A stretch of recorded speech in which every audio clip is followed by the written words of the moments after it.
Guys, the San Francisco 49ers are going to surprise a lot of people in 2022. Now, this was something I just stumbled upon, but I'm looking at the 49ers roster and I am not finding a weakness other than inexperienced QB. And I want to talk about it, Trey Lance, why I love Trey Lance for 2022, why I love this 49ers team. It's very interesting when you compare Trey Lance going into year number 2 to Patrick Mahomes going into year number 2 and their situations. Mahomes drafted by a relative good franchise who really didn't need a quarterback, sits behind an average QB or maybe a slightly above average QB. Alex Smith plays sparingly as a rookie. Trey Lance gets drafted to a relatively good, talented team, sits behind a mediocre quarterback in Jimmy G, plays sparingly. His rookie year, I'm not saying Trey Lance is going to break out and, to the point where he wins the MVP like Mahomes did, but I think people really underestimate Trey Lance's ability to throw the football.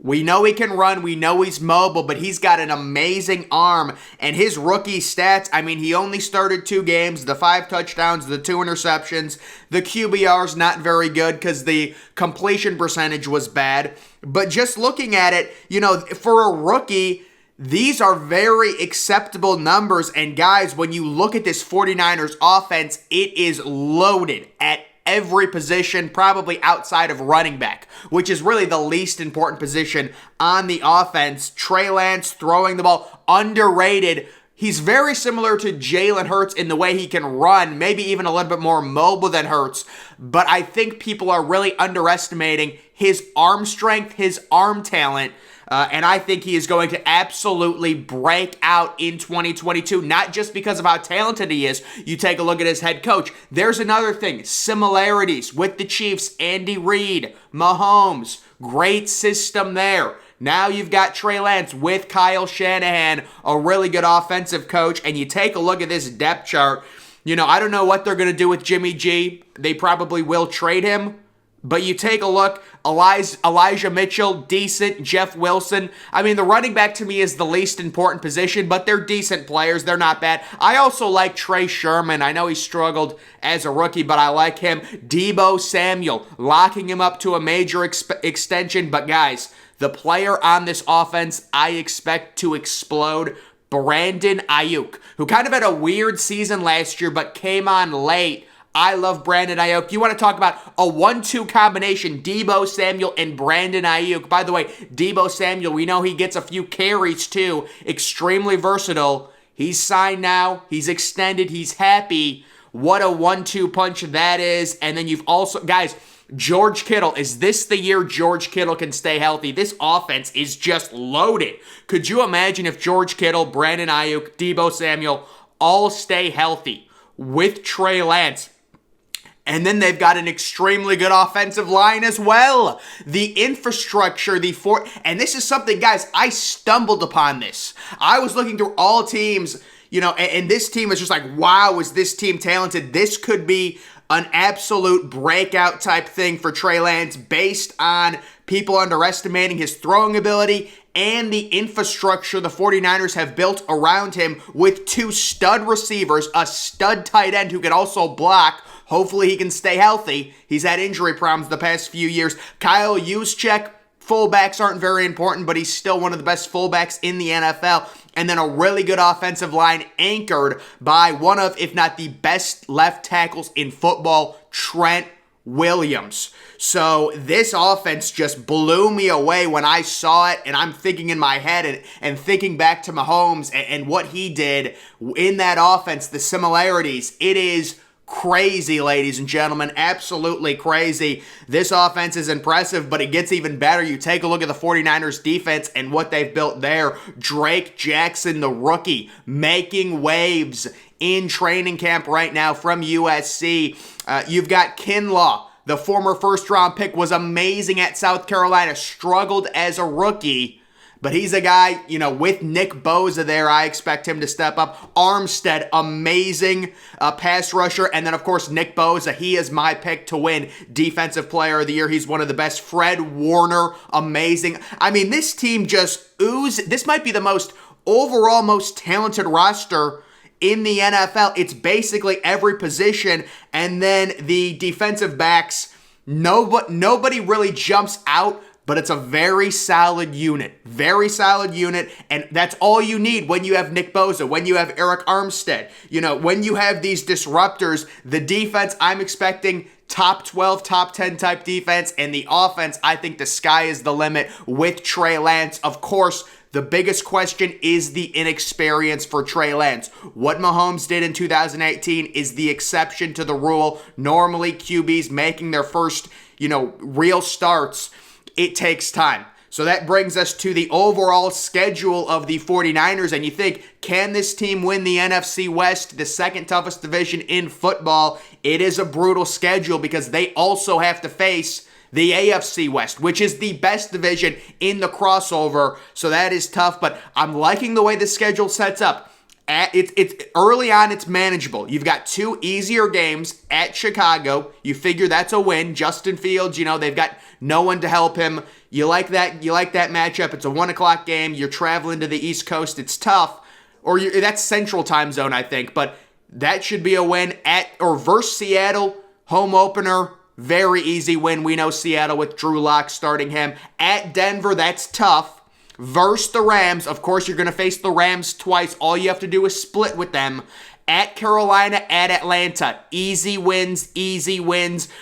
Kansas City, it's a home game. It's possible you can win that game. It's home. Tyreek Hill's gone. That'll be a really good one. At the Rams, once again, all you got to do is split. You get the bye week right in the middle of the season, week 9. That's good. You get the Chargers at home. Arizona, that might be a neutral site game with Arizona there. So that's a Monday night game because they also have, it says they have faced Arizona twice at home on the schedule. So I think that's neutral site. Versus the Saints, you get them at home. You get Miami at home. You get Tampa Bay at home. At Seattle, another win. Commanders at home, that's a win. At the Raiders, and then versus the Cardinals to round it out. So it is manageable. That early season part where it's at Denver versus the Rams, that's a little dicey. And then you get the Chiefs at the Rams bye week versus the Chargers. That's a little bit rough. But guys, it is a manageable schedule. I think this team wins the NFC West if they put everything together, which I expect them to. And people are just going to be shocked with Trey Lance and what he's going to do. And it's based off of not only Trey Lance's ability, but the offense that they've surrounded him with an unbelievable set of receivers, one of the best tight ends in football, one of the best fullbacks in football, one of the best offensive lines in football. They have everything on this team, and I didn't even know it. I just started looking at every teams when I was doing previews and previewing the divisions and who should I pick to win what division, and I saw this team, and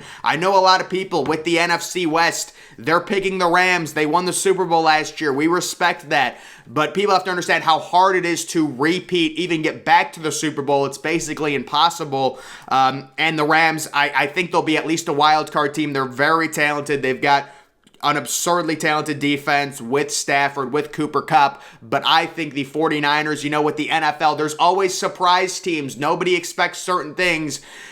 When you look at the way this team is positioned offensively, defensively, as long as Trey Lance breaks out like I think he will break out, they've got the coaching, the way they've built this team, it screams breakout to me. It just screams it. It screams they're going to shock everyone in 2022, and everyone's going to be like, how did they win the NFC West? And Trey Lance might get a few MVP votes. The dual threat ability. It's like he's a slightly better rusher than Jalen Hurts, but he's also way better throwing the football. And, when it comes to his overall play in 2021, you're barely playing. It's tough to really get a gauge. It's similar to Mahomes in 2017 when he was backing up Alex Smith, just like Trey Lance backing up Jimmy G. So based on all of these factors, based on Nick Bosa possibly, we saw Nick Bosa last year led the league in tackles for loss.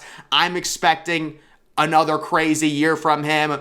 and they've got several other guys on the defensive side of the ball. They've got one of the best linebackers, Fred Warner, in football, extremely underrated player.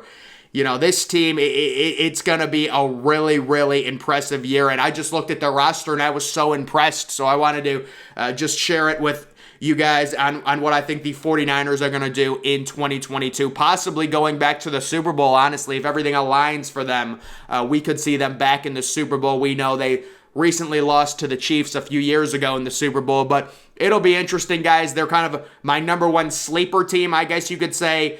They currently, I believe, have the second best odds to win the NFC West behind the Rams, and then they are in front of Arizona to win that division. But guys, I could very easily see 12, 13 wins with this team, depending on how Trey Lance develops. That's really the only question mark. Maybe the secondary. There's no unbelievable impact players in the secondary, but the way the defensive line and how loaded it is, it's so tough to, have an unbelievable player at every position. It's just not going to happen. So the defense, I think, in terms of talent, top 10 easily. The offense, Deebo Samuel, Brandon Ayuk. It's going to be a huge year for Brandon Ayuk, depending on how much Trey Lance throws. Good offensive line. The running game, I think it's going to be aided mostly by Trey Lance and his ability to be mobile and extend plays and convert third and seven with his legs and things like that. And Elijah Mitchell is a fine player. They've also got Jeff Wilson. We'll see if he's healthy, and Trey Sherman, who they drafted in like the third round last year. So this is just a team I'm really, really excited about for 2022, and we will see how they do. But guys, that is going to do it for this video. Make sure you're following me on Twitter. Link to that's always in the description. I'm, of course, the Depressed Ginger. Thank you for watching.